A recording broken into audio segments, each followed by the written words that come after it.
Today I want to share with you from Psalm 6. This is 3 days in a row as we are hearing from the Psalms, which is a great place to learn both about prayer and how to pray.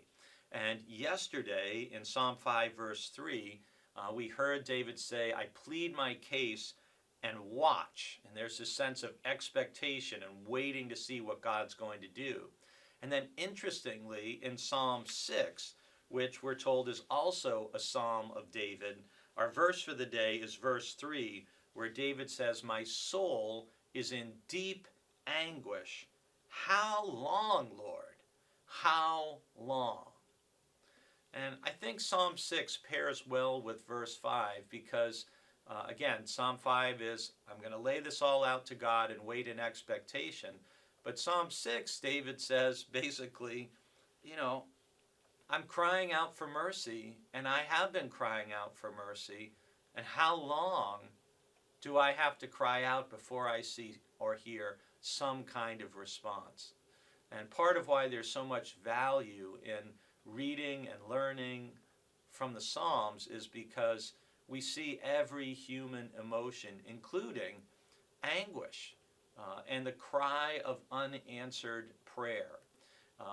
Some biblical scholars look at Psalm 6 and say that verse 3 is a reference to the exile, that it's reflecting Israel's experience.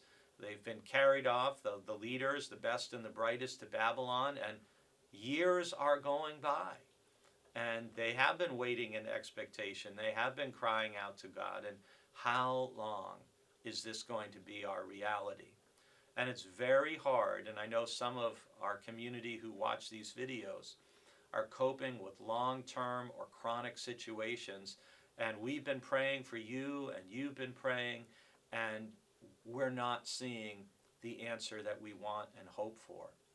And in that sense, Psalm 6 just expresses our feelings and our emotions for us. It lets us know we are not alone, and we are not the first people to feel this way, of crying out to God and just asking, how long?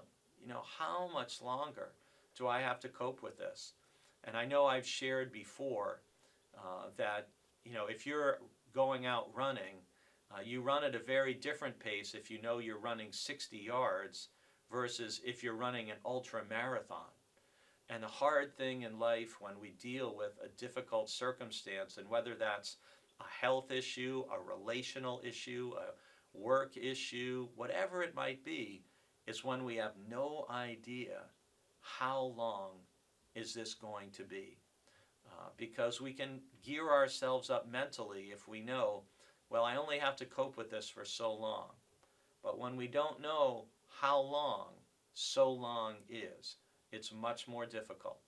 And that's why turning to God in prayer, being persistent, and believing that even when we may not be seeing or hearing the answer we want, trusting that God is with us, even when we're going through these challenging times, does give us some help and some hope.